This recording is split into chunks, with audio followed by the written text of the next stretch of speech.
dia hukum dia punya mama kandung, ini anak yang baik atau tidak? Tidak baik. Bagaimana ibu yang melahirkan dia hukum. Tapi kalau dia tidak hukum dia punya mama kandung, ini dia pemimpin yang baik atau tidak? Tidak, orang lain dia hukum, ibu kandungnya dia tidak hukum. Lalu apa yang dilakukan oleh Jenderal Samila? Dia buka jubah tentaranya yang penuh dengan bintang-bintang itu. Dengan berbadan telanjang. Dia peluk kuat-kuat ibunya. Terus dia bisikan satu kalimat yang penting sekali. Dia bilang, "Ibu, aku mengasihi engkau."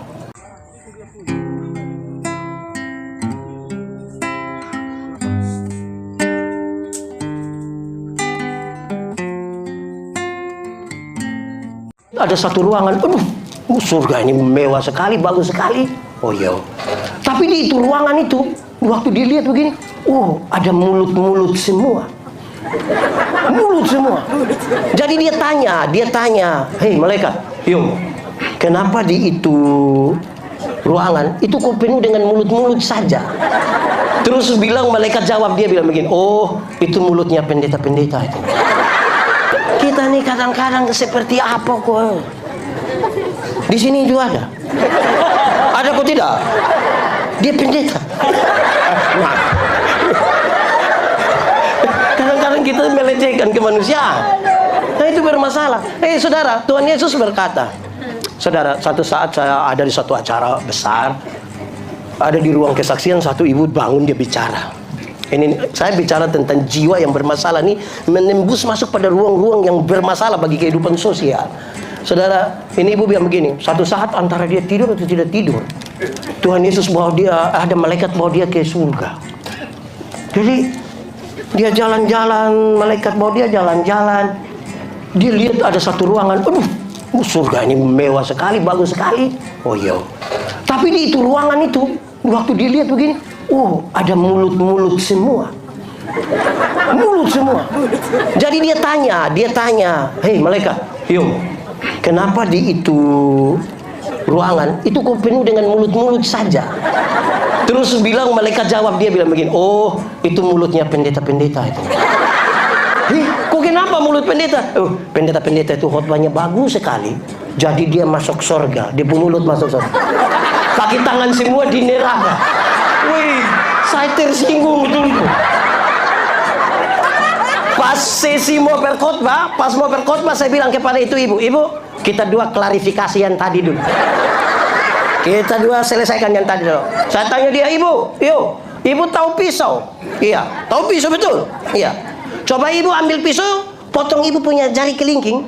Waktu darah sudah keluar, coba ibu bilang begini, "Sudah rasa." Bisa? Dia bilang tidak. Itu yang kita bilang. Kita satu tubuh, kepala kita ya Kristus, termasuk gerejanya itu. Tubuh Kristus adalah orang-orang percaya. Mata, karena dia mata, dia tidak lebih penting dari telinga. Kaki tidak lebih penting dari perut. Tangan tidak lebih penting dari telinga. Siapa yang malam-malam ketika perut sakit mau pi WC terus kaki bilang, "Perut, minta maaf. Perut tolong sendiri." Pergi sama-sama kan?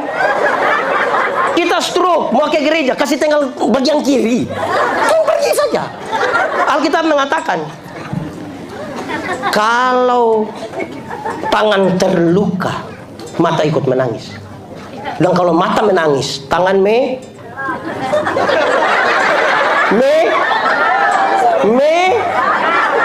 melap ya. Yang penting saudara mengertilah.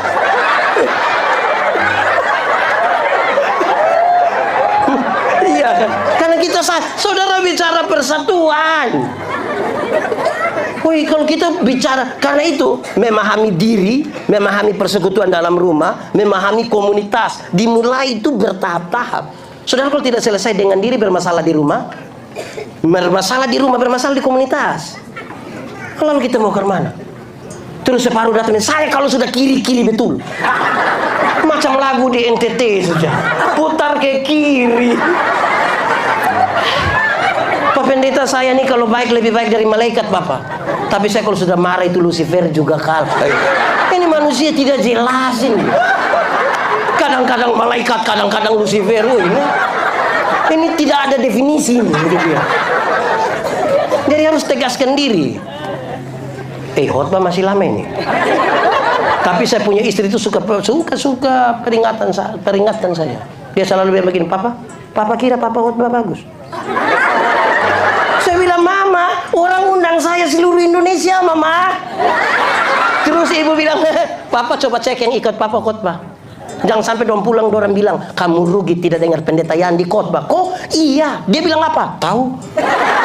Pokoknya kita tertawa, senang-senang sekali. Tapi Bapak Mama dengar yang saya omong tadi kah?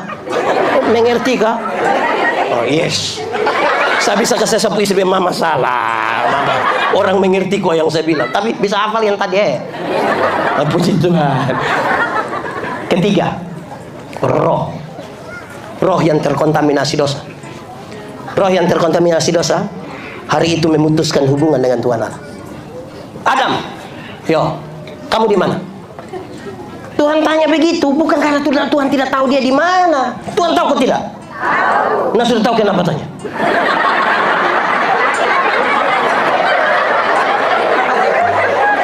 Tuhan tahu kan tidak? Lalu sudah tahu kenapa tanya? Tuhan pancing. Macam nelayan saja.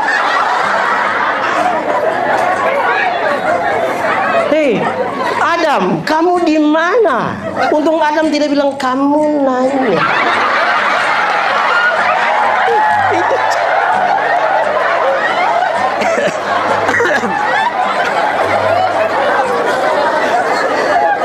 Adam, kamu di mana? Pertanyaan itu mengirim pesan. Adam, kenapa engkau memutuskan hubungan dengan saya? Ini sebuah pertanggungjawaban. Kenapa engkau memutuskan hubungan dengan saya? Ada masalah apa? Tuhan, kami di sini, Tuhan. Kamu buat apa di situ? Kami telanjang, Tuhan. Kenapa kamu telanjang? Kami makan itu buah. Nah, siapa yang suruh kamu makan itu buah? Dua baku Tuhan sini. Tuhan panggil, Tuhan kasih dia dorang dua pakai pakaian kan?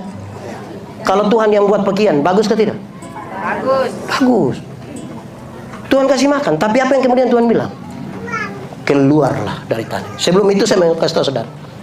Orang yang terputus rohnya dengan Tuhan, dia tidak suka pada ibadah. Dia sudah mati sesungguhnya. Saya melayani anak-anak sekolah minggu, saya tanya dorang, anak-anak, yuk, coba, anak-anak. Wih, tinggal anak-anak pun bapak.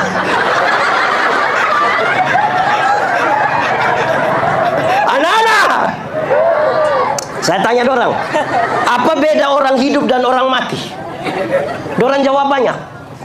Tapi tiga itu membekas sekali. Ketika saya tanya, apa beda orang hidup dan orang mati? Dia bilang begini. Satu, orang hidup itu bisa ke gereja, Bapak. Tapi orang mati tidak ke gereja. Betul? Betul. Tidak ada orang yang sudah mati pas hari Minggu terus dia bilang, tolong bawa saya dulu. Kan? Tidak ada. Orang hidup bisa ke gereja, orang mati. Terus saya kaget. Saya bilang, anak-anak, yuk, kamu ngomong yang benar. Iya, Bapak. Kenapa? Oh, jadi yang hidup yang ke gereja, yang mati tidak? Iya. Oh, kalau begitu saya mau tanya. Kalau begitu kamu mau omong kamu pun papa mama yang pemalas gereja ini dorang sudah mati.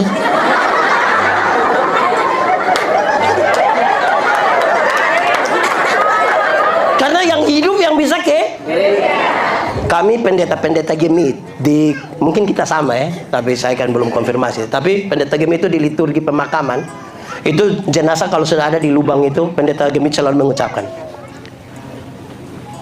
Nah, kita akan memakamkan jenazah ini sambil percaya pada kata-kata Tuhan Yesus. Tuhan Yesus berkata, akulah kebangkitan dan hidup.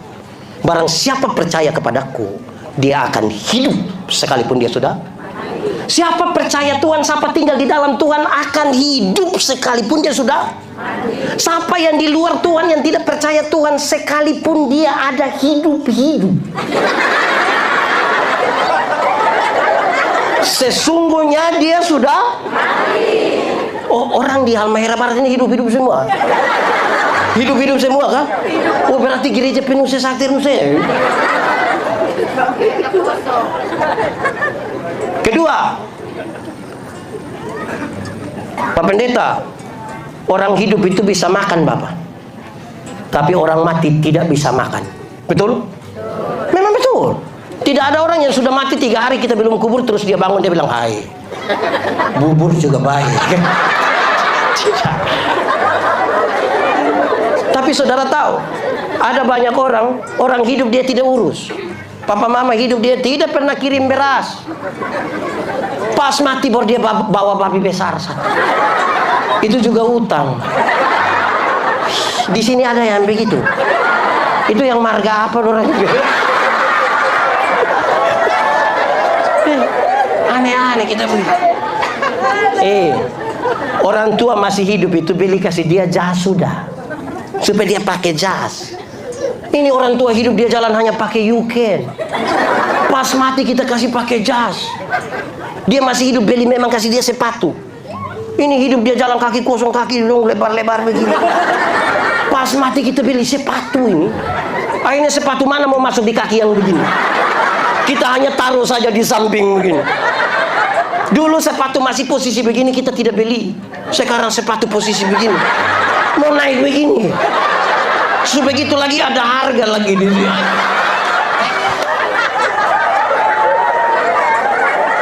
Baru dia pakai catatan. Saya tidak tahu di sini, tapi kami di NTT masih ada yang berpikir kalau beli untuk orang mati itu jangan tawar. Di sini juga.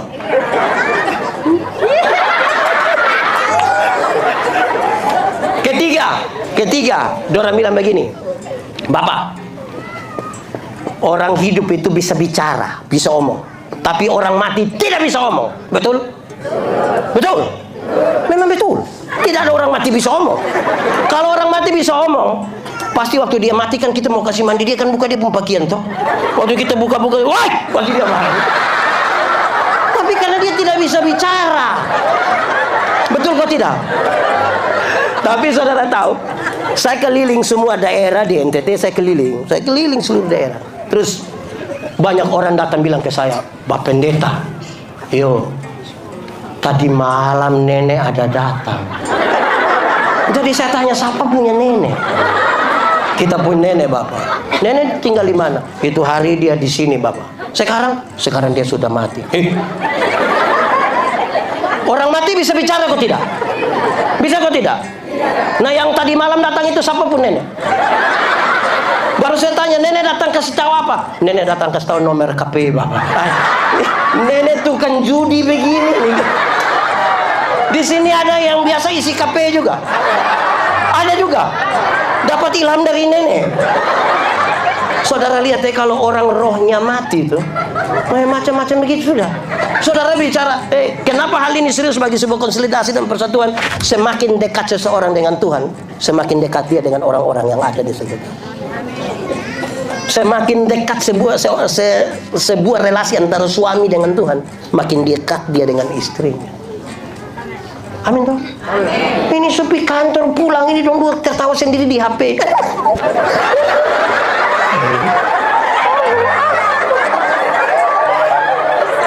Di sini ada. Itu keluarga tidak pernah bicara, tapi kalau pergi ke pesta itu pakai baju seragam. Baru sengaja pencitraan itu dia. Oke, saudara lihat. Tubuh yang hidup, jiwa yang hidup, roh yang hidup. Sudah rusak ya? Sekarang mau menebusnya pakai apa? Dibutuhkan seorang manusia yang punya tubuh, jiwa, roh, tapi tidak boleh terkontaminasi dosa. Adakah manusia begitu? Tubuh, jiwa, roh yang sudah rusak karena dosa tidak bisa ditebus dengan ayam. Karena ayam hanya punya satu kehidupan. Dibutuhkan manusia yang punya.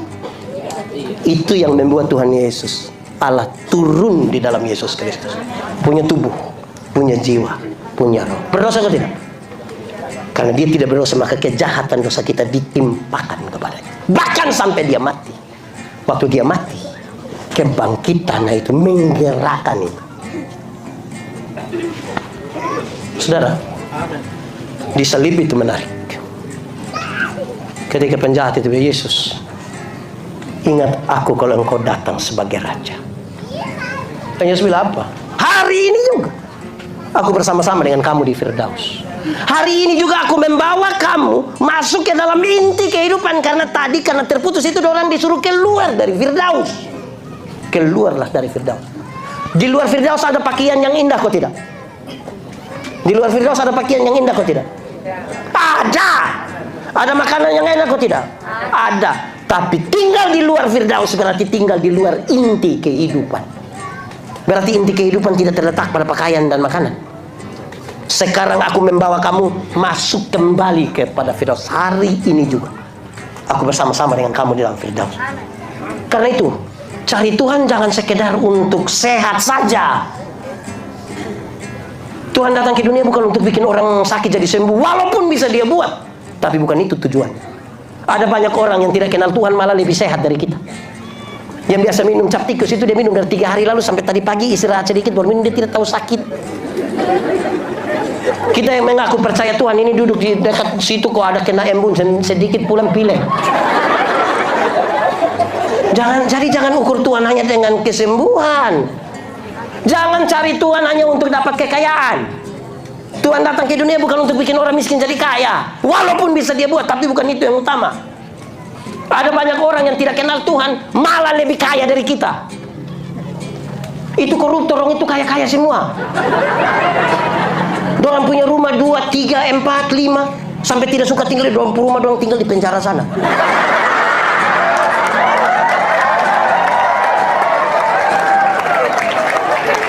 Kita yang mengaku kenal Tuhan ini yang sedikit-sedikit garam habis, sedikit-sedikit pulsa habis. Mau beli baju saja untuk Paskah pakai tanya dia itu, mas, yo bisa bayar 6 kali.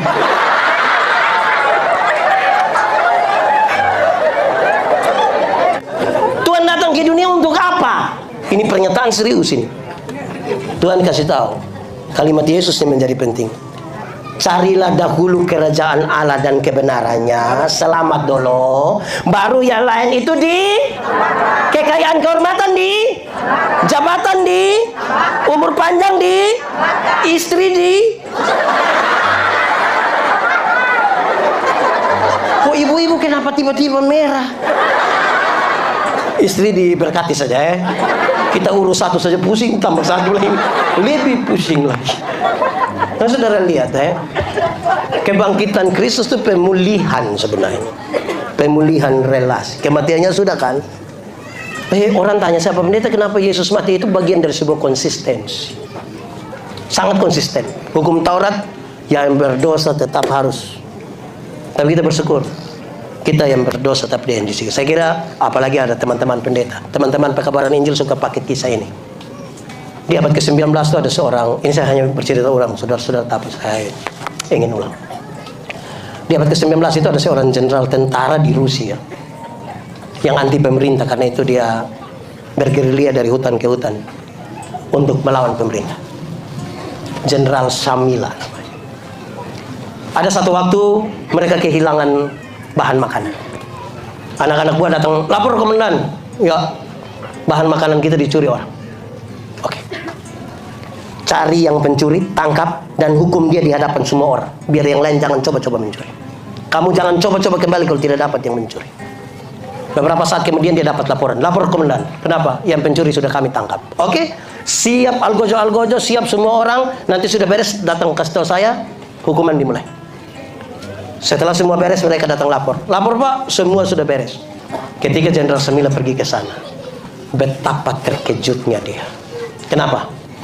Karena yang pencuri itulah ibu kandungnya sendiri. Kalau dia hukum dia punya mama kandung, ini anak yang baik atau tidak? Tidak baik. Bagaimana ibu yang melahirkan dia hukum.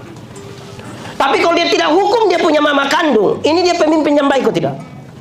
Tidak, orang lain dia hukum, ibu kandungnya dia tidak hukum. Lalu apa yang dilakukan oleh Jenderal Shamila? Dia buka jubah tentaranya yang penuh dengan bintang-bintang itu. Dengan berbadan telanjang, dia peluk kuat-kuat ibunya. Terus dia bisikan satu kalimat yang penting sekali. Dia bilang, ibu, aku mengasihi engkau. Ibunya menangis sekuat-kuatnya dan dia peluk kuat-kuat dia punya ibu. Terus dari mulutnya sendiri dia perintah ajudan-ajudannya, cambuk. Orang dicambuk kok saudara tertawa? Saudara kehilangan kasih. Jadi algojo maju dan mulai cambuk dia punya mama. Tapi karena dia peluk kuat-kuat dia punya mama, Tidak ada cambukan satu pun yang kena pada tubuh ibunya. Semua terkena pada tubuh Jenderal Samila. Saya mau tanya, ada kasih atau tidak? Ada keadilan atau tidak?